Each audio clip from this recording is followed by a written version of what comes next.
Everybody, if you've ever been told that your baby just has reflux, that it's just spitting up and spit up is normal for babies, if you were told just eliminate dairy from your diet or put your baby on this medication and it didn't feel right, it didn't work, this information is for you.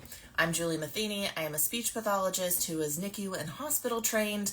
I worked womb to tomb as a feeding specialist, feeding day-old babies all the way through 105-year-old geriatrics, working alongside pulmonologists and GI specialists to help people feed through the lifespan. I then became an IBCLC lactation consultant, and now my primary job is working with families feeding their babies. I know a lot about reflux because it's one of the major issues that my families are seeing and having issues with.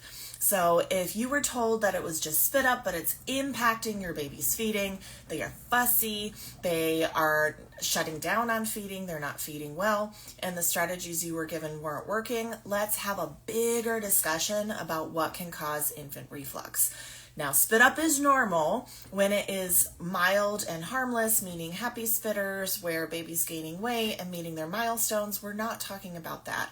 We are talking about chronic distressing spit up, where we're causing issues to the baby for feeding and swallowing, and we're starting to see other symptoms associated with that. So we're going to talk about that, because to just say it's a cow protein intolerance, to just say that it's a baby spit up, I think is a disservice to our families. So we're going to go through a lot of different reasons why your baby may be refluxing. In my professional experience, I see three main reasons why babies reflux that then becomes a problem. Those three roots are how the baby is swallowing, what the baby is swallowing, and then a combination of those two things. And it's the combos that are my little onions that are like layers that we have to peel back. Okay, so the first we're going to talk about is how a baby is swallowing. That can be anatomical on the baby side, or it could be from our feeding tools. So anatomical reasons why we see babies have reflux can include tongue tie or a high palate. This is the number one reason I see for babies having reflux. It's actually called aerophagia, the swallowing of air. Their anatomy doesn't let them swallow effectively, so they swallow more air, and that air then gets driven up as pressure in the stomach that has to go somewhere. So they swallow, and the layers are milk, air, milk, air, milk, air, and then all that pressure builds up, and they have these big refluxes. That's an anatomical difference causing the air swallowing. High palate is also another common reason. I tend to see them together, but every once in a while I'll have a genetic high palate where the whole family has a high palate and there's no tongue tie. If you have a small jaw, Micrognathia, or a recessed jaw, that again changes how the baby is swallowing. Cleft lip and palate is another reason, but that's a more physical, obvious reason, right? They're not getting a vacuum in the mouth, so they swallow more air. Very common to see reflux in the cleft population. Laryngomalacia is that floppy cartilage where they sound like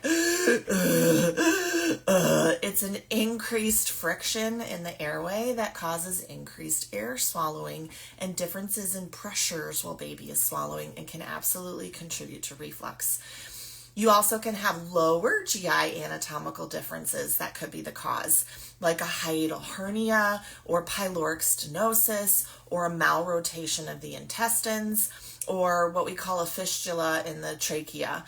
So when there's a little hole somewhere along that tube that connects the mouth to the stomach. So some of these are really big medical concerns that can go under or misdiagnosed. So if you've tried the dairy elimination, if you've tried the medication and it's still not working, sometimes we have to go digging deeper into the anatomical side of how the baby is swallowing. Then there's the other side of how the baby is swallowing, which is from how we're feeding the baby. So a shallow latch at the breast, they could be clicking and swallowing air, and we just fix the latch and the reflux goes down or goes away. Overfeeding, where we're just filling that baby with too much. I see this a lot in bottle feeding, or where we're trying to do an eat, play, sleep, or do really massive feedings during the day to try to get baby to sleep longer at night. That stomach has a capacity, and if you fill it too much, they have an increased likelihood of refluxing. Occasionally I'll see it with a fast letdown or an overactive letdown or really robust milk supply where there's lots of extra pumping going on. If there's not extra pumping going on, I actually see it a lot with the tongue-tie population where mom's body is responding to baby's tongue that basically is like just release milk like a fountain, and the body's like, cool, turn the fountain on, and then it overwhelms the baby. They swallow too much too fast and then reflux that back up. Feeding position can make a difference with that. And I also see it with really bad bottle shapes. If you have a bottle like the Komotomo, the Tommy Tippy, the Boone, the Nano BP, any of these bottles that promote a narrow, shallow straw-like latch, those increase the likelihood of air swallowing, which can contribute to reflux and discomfort with feeding.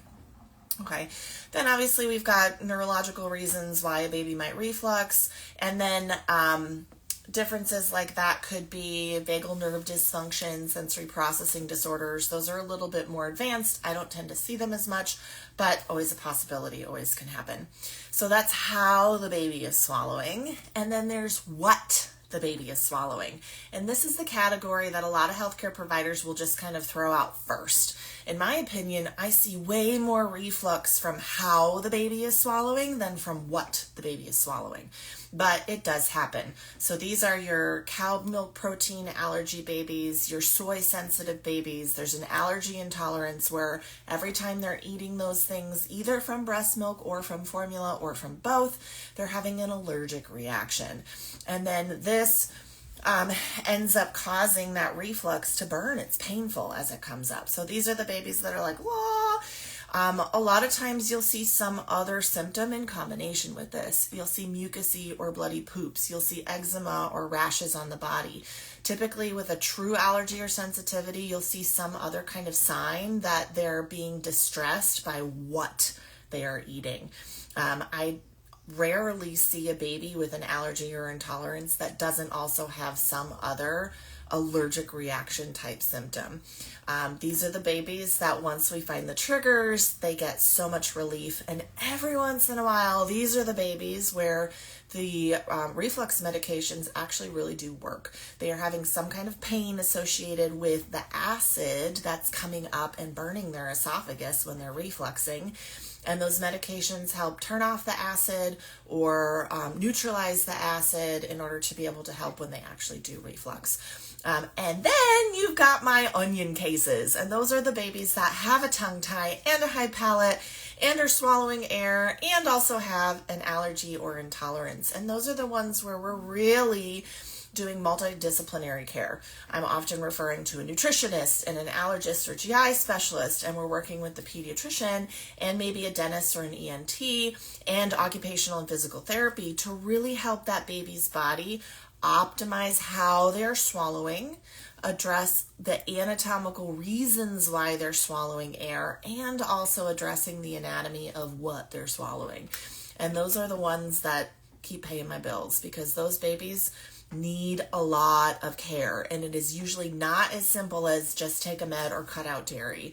It's really multi-layered, and we really need to be supporting parents with how difficult those onion layer cases are. That there is a lot to address, and we really need to wrap them and come around with support until we figure out the actual roots of what's going on. And it could be weeks to months until they see improvement in their babies. Okay, now other less common reasons why we could see reflux in babies. Sometimes we'll see a gut dysbiosis. Could be from antibiotics in labor. It could be from some medication that they needed. They needed it, right? But sometimes that can cause gut dysbiosis. C-sections can increase the risk of gut colonization differences. That's a whole other topic for a whole other day, but when you have all of these things multi-layered, it can contribute to some of these symptoms. So there is my big long spiel that I could actually talk hours about. I do an hour-long professional conference on this topic about the what and the how, but this is a topic that I'm hearing a lot of parents ask about. I was told to just eliminate dairy and put my baby on a med, and it didn't work. My baby's still uncomfortable. And I think we need to appreciate that reflux is not a simple one size fits all answer. It is not a simple do this one thing and it will fix it, that it can be very multi-layered. We need to figure out the exact root of, is this how the baby is swallowing, what the baby is swallowing, or a combination of those two things, so that we can help bring relief to that unique individual baby. Okay, so that's my little spiel for you today, my tickety talk on reflux. Don't forget to like, follow, and subscribe. If you have more questions, email me to lalactation@gmail.com, and you can always set up an appointment with me to try to help figure out all of those little layers to get to the root of your baby's reflux. Now you know.